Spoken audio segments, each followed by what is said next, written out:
கண் சம்பந்தமான பிரச்சனை, உடல் சம்பந்தமான பிரச்சனை, நரம்பு சம்பந்தமான பிரச்சனை இந்த மாசி மாசம் முழுவதும் கவனம். சுகம், சந்தோஷம், மகிழ்ச்சியை பட்டையை கிளப்புங்க, அனுபவிப்பீங்க. அது ஆணா இருந்தால் பெண்ணுக்கும், பெண்ணா இருந்தால் ஆணுக்கும் கிடைக்கும். தொழில் சார்ந்த விஷயங்கள் நீங்க எது வேணாலும் எடுக்கலாம், கண்டிப்பா ஜெயிக்கும்.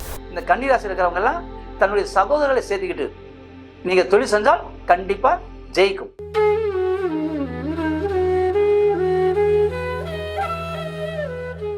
மாசி மாத பலன்கள்ல இந்த மாதம் மாசி மாதம் கன்னிராசிக்கு உரிய பலன்கள். கன்னிராசி காதல் ராசி. கன்னிராசியில் பிறந்தவங்க எப்படி இருந்தாலும் லவ் பண்ணாமல் இருக்க மாட்டாங்க. அது பெண்ணாக இருந்தாலும் ஆணாக இருந்தாலும் நீங்கள் செக் பண்ணி பாருங்க. கன்னி காதல் ராசி. காதல் 3 எழுத்தா, கன்னிங்கிறது 3 எழுத்தா, எப்படி இருந்தாலும் அந்த லவ் இழுத்துரும். அப்படிங்கிற லவ்ங்கிறது 4 எழுத்து, LOVE. ஆனால் காதல்ங்கிறது 3 எழுத்து தான். கன்னிங்கிறது 3 எழுத்து தான். கன்னிங்கிறது பெண். அந்த ராசி வந்து பெண் ராசி. பெண் தான் அதுக்கு உருவம். ஏன்னா கன்னி ராசிக்காரனை பொறுத்தளவில் அது காதல் ராசி. இளமையாக இருக்குன்னு நினைப்பாங்க அவங்க. வயசானாலும் இப்போ ஒரு 55 வயசு 60 வயசு ஆனாலும் அவங்க மனசு இளமையாக வச்சிருப்பாங்க. பெண்களை கண்டோன்னே அவங்களுக்கு ஒரு குதூகலிப்பு வரும். அதே கன்னிராசி. சிம்மராசிக்காரன் சொல்லுவாங்க, சிம்மராசிக்காரன் சோப்பலாங்கி பயிலுங்க. ஆனால் கன்னிராசிக்காரன் அந்த வயசானாலும் பெரும்பாலும் கன்னிராசி மீசை வச்சிருப்பான். வீட்டில் பொண்டாட்டி மீசையை பிடிச்சி கும்முவா. ஆனால் வெளியே அப்படியே பெரிய மாதிரி காட்டுவான். ஏன்னா அந்த மீசையை பார்த்தே நிறைய பெண்கள் உள்ள விழுந்துடுவாங்க. அத்தகைய கன்னிராசி சிறப்பு பெற்றவங்க இந்த மாசி மாசத்துல லக்கணத்திலேயே கேது இருக்குது. உடல்நிலையில் கவனம் தேவை. இடுப்பை பார்க்கறேன்ட்டு வேற ஏதாவது பார்த்தா பிரச்சனை ஏறுமில்ல. அப்ப கண்ணை கரெக்டாக வச்சுக்கணும்.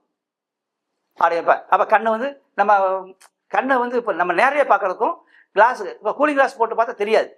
ஆனால் சாதா கிளாஸ் போட்டு தெரிஞ்சிடும். ஏன்னா என்னை பார்க்குறேன் முறைக்கிறேன்பா. அப்போ கவனமாக நம்ம பார்க்கணும். பார்வையை கரெக்டாக வச்சுக்கணும். கேது லக்னத்தில் இருக்கிறனால, அப்போ லக்னத்தில் கேது இருக்கிறனால இந்த கன்னிராசிக்காரங்களுக்கு கண் சம்பந்தமான பிரச்சனை, உடல் சம்பந்தமான பிரச்சனை, நரம்பு சம்பந்தமான பிரச்சனை இந்த மாசி மாசம் முழுவதும் கவனம். அடுத்து ராசிக்கு 6ஆம் இடத்துல சூரியன் சனி இருக்கிறாங்க. 6ஆம் இடத்துல சூரியன் சனி இருக்கிறப்ப அவங்களுக்கு உடலில் ஏதாவது பிரச்சனை காட்டும். சூரியன் தந்தை வழி நோய்கள் ஏதாவது பிரச்சனை காட்டும். சனி முன்னோர்களுடைய நோய்கள், அதாவது இப்போ பரம்பரை நோய்னு சொல்லுவோம். அதெல்லாம் இந்த ஜாதகர்களுக்கு வர வாய்ப்பு அதிகம். கொஞ்சம் கவனமாக இருந்து பார்த்துக்கணும். அது சம்மந்தமாக ஏதாவது பிரச்சனை உடனே போய் செக்அப் பண்ணிக்கோங்க. அடுத்து உங்கள் ராசிக்கு சுக்கிரன் ராகு 7 சுகம், சந்தோஷம், மகிழ்ச்சியை பட்டையை கிளப்புங்க, அனுபவிப்பீங்க. அது ஆணா இருந்தால் பெண்ணுக்கும், பெண்ணா இருந்தால் ஆணுக்கும் கிடைக்கும். உங்க ராசிக்கு குரு 9ஆம் இடத்துல இருப்பார். 9ஆம் இடத்துல இருந்து உங்க ராசியை பார்க்கிறார். 5ஆம் பார்வையை பார்க்கிறார். அது பெரிய சிறப்பு. உங்க மிதுன ராசிக்கு 12ஆம் இடத்துல இருக்காரு. ஏற்கனவே சொல்லிக்க, மிதுன ராசிக்கு சுபகாரியங்கள் கைகூடி வரும்னு.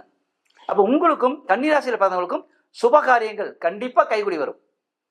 திருமணம் ஆகாதவங்க என்ன செய்யணும் அப்படின்னா, கன்னிராசி குறைந்தபட்சம் ஒரு 7 திருமணமான பெண்களுக்கு, அது திருமணம் ஆகாத ஆண்கள் ஒரு 7 திருமணமான சுமங்கலி பெண்களுக்கு நீங்க பெருசா செய்ய வேண்டாம்.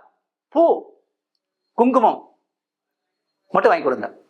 ஒரு பூ, ஒரு குங்குமம், சிமிழ் வாங்கி கொடுங்க. கண்டிப்பா உங்களுக்கு திருமணம் விரைவில் நடக்கும். எக்ஸ்ட்ரா நீங்க என்ன வாங்கி கொடுக்கலாம், திருமணமான பெண்களுக்கு வாங்கி கொடுக்கலாம். கண்டிப்பா திருமணம் ஆகாத லேட்டானவர்களுக்கு கல்யாணம் நடக்கும். அடுத்து குரு உங்க ராசிக்கு 9 இருக்காதுன்னே நீங்க தங்கத்தை சேமிக்கலாம்.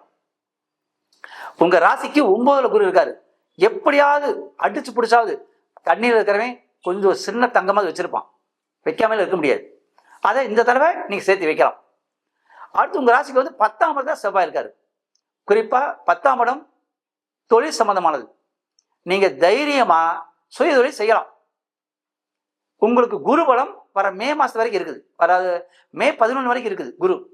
அப்ப வர மே 11 வரைக்கும் நீங்க இந்த கன்னிராசியில் பிறந்த அனைவரும், நீங்க மாசி மாசம் வச்சுக்காதீங்க, மே 11 வரைக்கும் நீங்க தொழிலை அபிவிருத்தி பண்ணலாம். தொழில் சார்ந்த விஷயங்கள் நீங்க எது வேணாலும் எடுக்கலாம், கண்டிப்பா ஜெயிக்கும். அடுத்து செவ்வாய் 10 இருக்காரு. வீரம், வீரியம், தைரியம் உங்களுக்கு கிடைக்கும். அதாவது நீங்க கவலைப்படாம எந்த துணிஞ்சு இறங்குங்க. குறிப்பா சுயதொழில் கண்டிப்பா ஜெயிக்கும். அடுத்து செவ்வாய் சகோதரர்கள் சேர்ந்து நீங்க தொழில் செய்யலாம், கூட்டு தொழில். சகோதரர்களோட சேர்ந்து நீங்க விவசாயம், வியாபாரம் எது செஞ்சாலும் கண்டிப்பா சக்சஸ் ஆகும். அதுவும் குறிப்பா செவ்வாய் வந்து விவசாயத்துக்கு சம்மந்தமானவர். அப்போ விவசாய குடியில் பிறந்தவங்க எல்லாம், இந்த கன்னி ராசி இருக்கிறவங்க எல்லாம் தன்னுடைய சகோதரர்களை சேர்த்துக்கிட்டு நீங்கள் தொழில் செஞ்சால் கண்டிப்பாக ஜெயிக்கும். கன்னி ராசிக்காரங்களுக்கு இது கிளுகிளுப்பான மாதம்.